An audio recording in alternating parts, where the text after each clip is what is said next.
CPI Maoist party కేంద్ర committee ప్రధాన కార్యదర్శి నంబాల కేశవరావు ఎన్కౌంటర్లో మరణించడంతో తదుపరి సారథి ఎవరన్న ఆసక్తి సర్వత్రా ఏర్పడింది. కేంద్ర కమిటీలోని 17 మంది సభ్యుల్లో ఎవరు దళపతి కానున్నారు?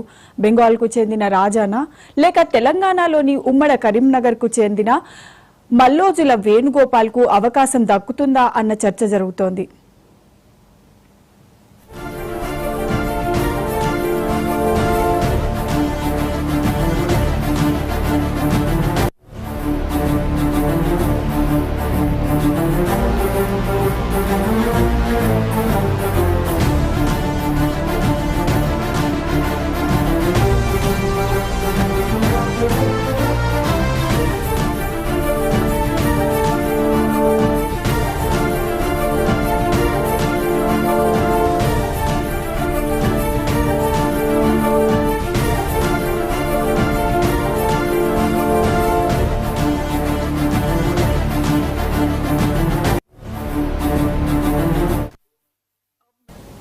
సిపిఐ మావోయిస్ట్ పార్టీ కేంద్ర కమిటీ ప్రధాన కార్యదర్శి నంబాల కేశవరావు ఎన్కౌంటర్లో మరణించడంతో తదుపరి సారథి ఎవరన్న ఆసక్తి సర్వత్రా ఏర్పడింది.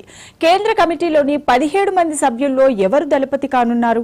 బెంగాల్కు చెందిన రాజానా, లేక తెలంగాణలోని ఉమ్మడి కరీంనగర్ జిల్లాకు చెందిన మల్లోజుల వేణుగోపాల్కు అవకాశం దక్కుతుందా అన్న చర్చ జరుగుతోంది. ఇక ఇదే అంశానికి సంబంధించి మా కరెస్పాండెంట్ రామకృష్ణ మరింత సమాచారాన్ని అందిస్తారు. రామకృష్ణ, ప్రస్తుతం మావోయిస్ట్ పార్టీ కొంత ఆత్మరక్షణలో పడింది.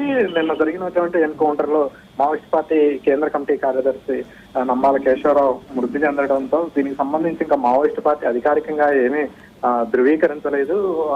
సహజంగా ఎన్కౌంటర్ జరిగిన తర్వాత మావోయిస్ట్ పార్టీ దీని మీద ఒక లేఖ విడుదల చేస్తుంది. అయితే దీనికి సంబంధించి ఇంకా మావోయిస్ట్ పార్టీ అధికారికంగా ఎటువంటి లేఖ విడుదల చేయనప్పటికీ కూడా మావోయిస్ట్ పార్టీకి సంబంధించినటువంటి కొత్త కార్యదర్శిని ఎన్నుకోవాల్సి ఉంటుంది. ఎన్నుకోవాలంటే అది కేంద్ర కమిటీ నుంచే ఎన్నుకోవాల్సి ఉంటుంది. ప్రస్తుతం కేంద్ర కమిటీలో 17 మంది సభ్యులు ఉన్నారు. ఉన్న వాళ్ళలో సీనియర్ గా ఉన్నటువంటి సభ్యుల్లో చూసి ఇప్పుడు బెంగాల్ నుంచి రాజా ఉన్నారు. అదేవిధంగా తెలుగు రాష్ట్రాల నుంచి కరీంనగర్కు చెందినటువంటి మల్లోజుల వేణుగోపాల్ ఉన్నారు. అయితే ఇక్కడ మావోయిస్ట్ పార్టీకి సంబంధించినటువంటి అంచనాల ప్రకారం చూస్తే ఇప్పుడు తెలుగు రాష్ట్రాల్లో కొంత బలంగా ఉంది. ఇప్పటి వరకు కూడా తెలుగుకు సంబంధించినటువంటి వ్యక్తులే సుదీర్ఘకాలం మావోయిస్ట్ పార్టీ ఉద్యమాన్ని ముందుకు నడిపినటువంటి నేపథ్యంలో ఎక్కువ శాతం తెలుగుకు సంబంధించినటువంటి వ్యక్తి మల్లోజుల వేణుగోపాల్కే ఎక్కువ అవకాశం ఉన్నట్లుగా భావిస్తున్నటువంటి పరిస్థితి ఉంది. ఎందుకంటే మావోయిస్ట్ పార్టీ ప్రస్తుతం చాలా క్లిష్టమైనటువంటి పరిస్థితుల్లో ఉంది. మావోయిస్ట్ పార్టీకి సంబంధించినటువంటి కేంద్ర కమిటీ కార్యదర్శి హోదాలో ఉన్నటువంటి వ్యక్తి ఎన్కౌంటర్ లో మరణించడం తొలిసారి.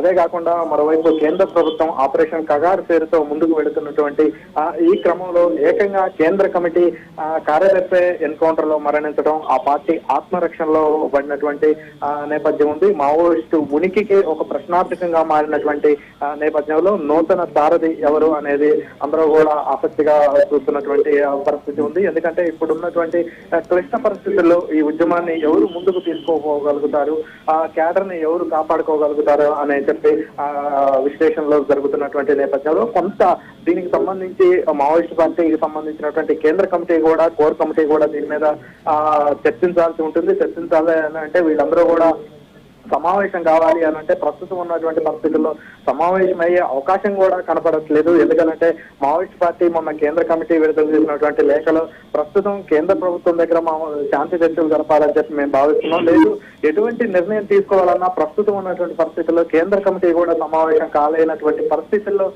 నెలకొని ఉంది అని చెప్తున్నారు. కాబట్టి కొంత దీనికి సమయం తీసుకున్నప్పటికీ కూడా తెలుగు సంబంధించినటువంటి వ్యక్తే నూతన సారథిగా వచ్చే అవకాశాలు ఉన్నట్లుగా అయితే భావించాల్సి ఉంటుంది.